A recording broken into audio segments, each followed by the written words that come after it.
This first one really bugs me. It's about a show that got canceled called Swat. Okay, this is a show that stars Shemar Moore, and it got canceled after season 6. And the thing that when me and Mary were talking off air the other day, I was like, nobody is more willing to tell you that you're not allowed to like something than people on the internet who think like a TV show you like sucks. Because I watched a thing where I follow a bunch of these accounts like discussing film. They're very neutral, and they just give updates about what's going on in entertainment.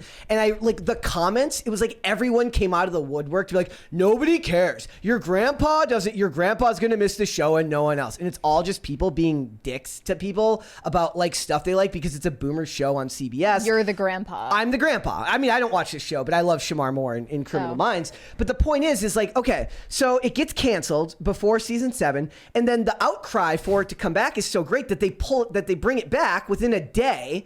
So it was just a publicity stunt all along. They never planned to cancel it. They're only bringing it back for 13 episodes, so it's not getting a full season 7, but you can understand why. It's longer than most seasons on Netflix these days. Well, it's network TV, so it's about half of what they would. That's like Community. Yeah. So the problem here is that, like, look.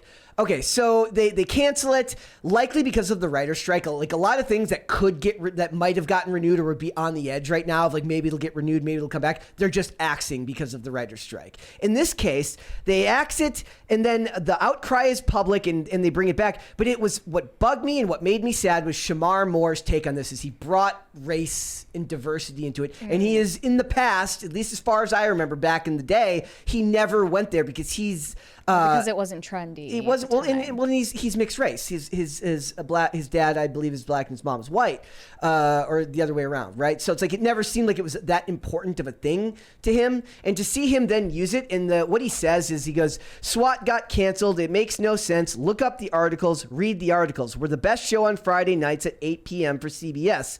For the last 2 years, we've been killing it, Morris said in this video. He did a video talking about it. He goes, us and that fire show, the fire show that comes on right after us. They're talking about Fire Country. And respect to those brothers and sisters, respect to them. We've done nothing wrong. We did everything that we were asked for. And let me tell you the truth. We're diverse. Did you know I am the only African-American male lead on network television? Not streaming, not cable, network television. I'm the only African male lead on television. He continued before people bringing up NCIS LA and that LL Cool J does that show. BET exists. But he's talking about network television, so he's talking about not cable. Right, and he's technically for the most part right, but what he's wrong about here is that Hollywood went woker. There are 3 black women leading network television shows. Niecy Nash, Angela Bassett, and Queen Latifah all lead network television shows. So the woke train passed the rest of them. So that's a problem. And it bums me out that he ended up bringing this into it because then he goes on. He says he went on to call SWAT the most diverse show on CBS as if that's what pays the bills. It's not what pays the bills. I'm sorry. Saying that the network was getting a lot of flack for lack of diversity when they hired him to front the series. That is true. It's CBS, which is literally if all of network TV is for your grandpa, CBS is for your great grandpa. That's pretty much a fact of the matter. He goes, if I post this, and I think I might, I will get in a lot of trouble with CBS because I'm calling them out because they've been wonderful to me for the 26 of my 29-year career. So they've been nice to you for almost 30 years and you don't get your way one time and you make a video and you cry racism. He's complaining that he's the man. But to abruptly get told you're canceled when you led us to believe last week that before this there might be some semblance of a season 7, at least to say goodbye, if not continue, and then abruptly be told you're done, there's a lot of politics. He's blatantly ignoring the writer's strike. And he's kind of tacitly admitting there that they were already considering possibly either cutting it back, right? Mm-hmm. But he brought race into it, and I hate that. Like, he didn't need to do that, and he did, and it makes me sad. When people play that card, I don't feel bad for them anymore. Well, yeah, and I do. Like, he put them in a hard place because now they have to acquiesce. Right? Like, I don't know if this was a black... They're not going to, though. But they did. They brought the show back. I don't know if... Limited, but they was did. Like, here's a cookie, you know? But it could cost them, like, this could be a... But no, there's a lot of risk there because bringing a show like this back during a writer's strike may be seen as a slight against the WGA when they're trying to remain as neutral as possible.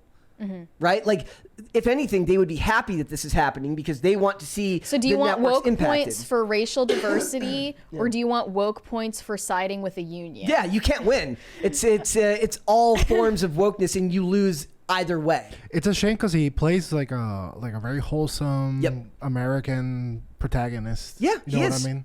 Alpha male, strong alpha male protagonist. I mean, that's what most of his characters are, and kind of like sensitive as well. Yeah, so it's great for that, but I don't think he realized that he's like he can't beat out the strong pull that Hollywood has right now to like black females leading TV shows, which is a huge thing.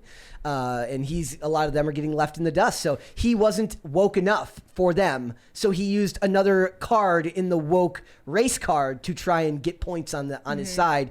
And I almost was sad that they brought it back, because I know that in a lot of ways it's sure would be a shame if I was to make you look bad on the internet. It's basically like the mob shaking you down for money. They get to use those tactics. It's a weird form of it's not cyber terrorism, but it kind of is. It's straight up race hustling, and I don't respect it. It makes me sad because make your own network if you think that CBS is full of a bunch of racist old white men. A bunch of people, Jay-Z and a couple of other people, have been getting together. They want to buy BET.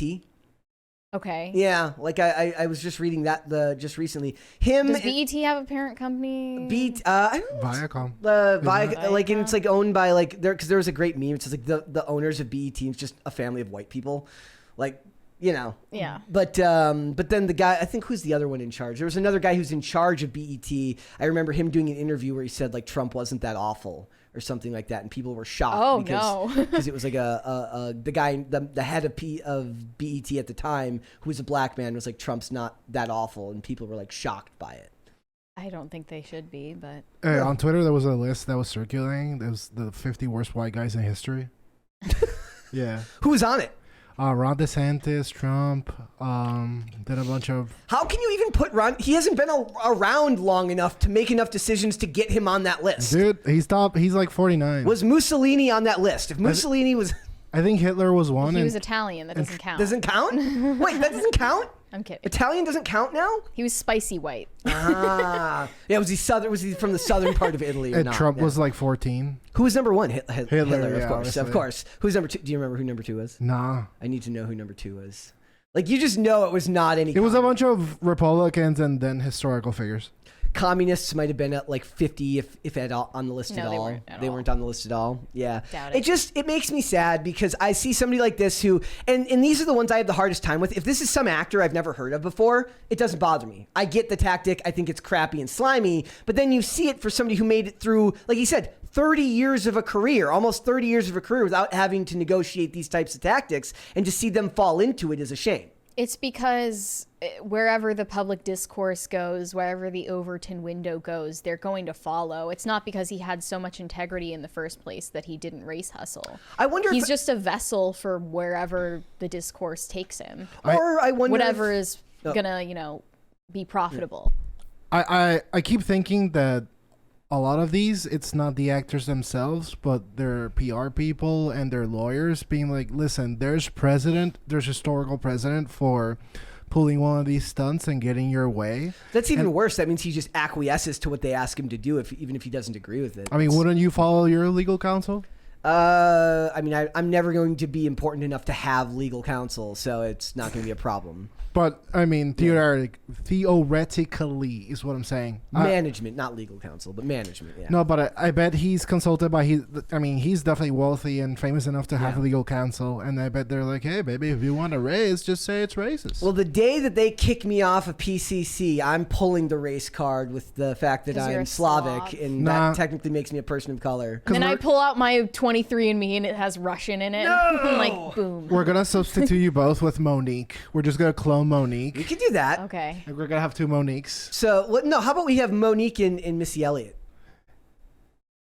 That'd be kind of based, honestly. Missy Elliott's getting inducted into the Rock and Roll Hall of Fame this weekend. The thing is, who would be Missy Elliott and who would be Monique? She would be Missy Elliott. I'll be Monique. Are you sure? Yeah, I'll be Monique. My history teacher was Props. obsessed with telling us the story that he grew up on the same street as Missy Elliott, and they played hopscotch together and stuff. I mean, I brag about that too. There you go. if I were him. I imagine those stories have gotten more fans. So and she was rapping while she was playing hopscotch. I remember it clear as day. And then everyone around me who doesn't know who Missy Elliott is, because they're all like sheltered homeschoolers, are like, huh? What are you talking about? I was about to ask if you guys knew who Missy Elliott was. I know you I did, but I don't think many other people did. Okay, well.